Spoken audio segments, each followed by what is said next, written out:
Olá, turma, tudo bem com vocês? Daremos início hoje à nossa parte de informática. Começaremos com toda a história dos computadores, desde os primórdios até os dias atuais. E em seguida, nessa mesma aula de hoje, daremos continuidade ao conteúdo de Word. Vai ter uma atividade para cada conteúdo, no final de cada explicação, tanto da história dos computadores, como também da parte de Word. Qualquer dúvida, podem me procurar no privado. Vamos lá. Você conhece a origem do computador? Como você imagina os computadores antigamente? Ao longo da história, desde os primórdios, o homem sempre buscou ferramentas que o auxiliassem na execução de tarefas. Em relação à computação, não foi diferente. Eu, tenho apenas 23 anos, o computador mais antigo que eu me lembro é isso aí. Se você fosse me perguntar há 10, 15 anos atrás, era esse que eu lembrava. Só que assim que eu fui entrar na graduação, eu fui pesquisar, porque tem toda a disciplina introdutória e eu fui ver que os computadores de antigamente eram feitos apenas para calcular. Essa era a principal função de um computador. Não é à toa, que esses aí eram computadores da época. Até um ábaco que a gente via lá na pré-escola. Nunca que eu ia imaginar, 10 anos atrás, que um ábaco era um computador antigamente. Mais na frente, vocês vão fazer uma atividade de pesquisa sobre isso. E vocês vão entender cada vez mais. E essa última imagem aí é o primeiro computador analógico. É o ENIAC, o nome dele. Ele era enorme. Na pesquisa de vocês, vocês vão ver. E na próxima aula a gente debate sobre isso. O computador tal qual conhecemos hoje passou por diversas transformações e foi se aperfeiçoando ao longo do tempo, acompanhando o avanço das áreas da matemática, engenharia e eletrônica. Olha, vocês prestem atenção que sempre vai frisar bem na matemática, porque, que nem eu disse anteriormente, os computadores foram criados única e exclusivamente para calcular. As outras funções foram surgindo de acordo com o passar do tempo e a necessidade do ser humano em evoluir. É por isso que não existe somente um inventor. De acordo com os sistemas e ferramentas utilizados, a história da computação está dividida em 4 períodos. Muitos pesquisadores e cientistas dizem que existe até uma quinta geração. Mas como isso aqui não é primordial para vocês aprenderem, eu vou explicar só as 4 gerações. Primeira geração, de 1940 a 1952. Os computadores da primeira geração funcionavam por meio de circuitos e válvulas eletrônicas.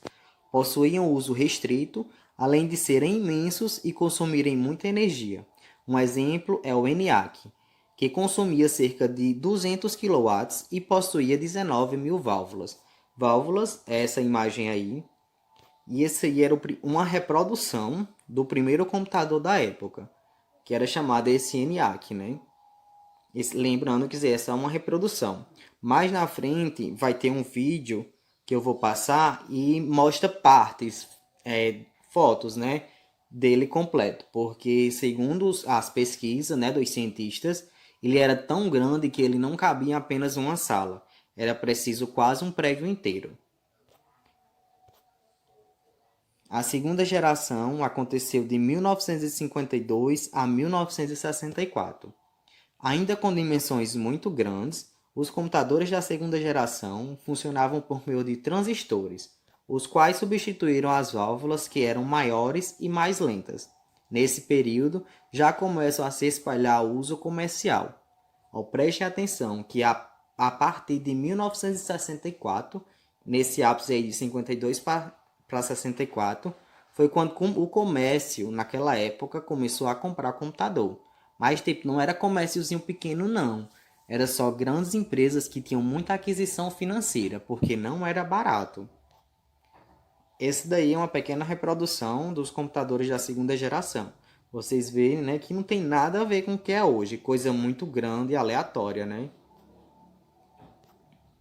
A terceira geração vai de 1964 até 1971. Os computadores da terceira geração funcionavam por circuitos integrados.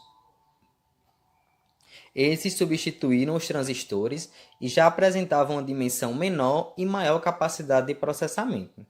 Foi nesse período que os chips foram criados e a utilização de computadores pessoais começou. Você vê, né? É uma coisa bem recente, de 1964 a 71. Você vê que tem pais e mães, né, que nasceram nessa época aí. A minha mãe, por exemplo, nasceu nessa terceira geração. E já é uma coisa, digamos assim, que a gente for pensar, não é uma coisa antepassada, né? É uma coisa bem atual. E aí, foi naquela época, né, os primeiros computadores que o pessoal começou a usar. Mas, tipo, era o pessoal só da elite, que tinha bastante dinheiro. Não era qualquer pessoa que naquela época comprava um computador. E chegamos até a quarta geração, que na época começou em 1971 e até os dias atuais.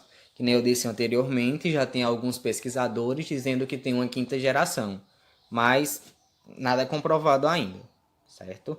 Com o desenvolvimento da tecnologia da informação, os computadores diminuíram em tamanho, aumentam a velocidade e capacidade de processamento de dados. São incluídos os microprocessadores com gastos cada vez menor de energia. São os computadores que a gente tem hoje, né?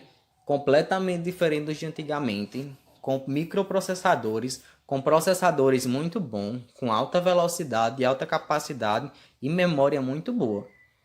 E lembrando, os computadores de hoje em dia não fazem só cálculos, né? Tem outras funcionalidades, edição de vídeo, gravação, edição, tudo você tem num computador relacionado à tecnologia da informação.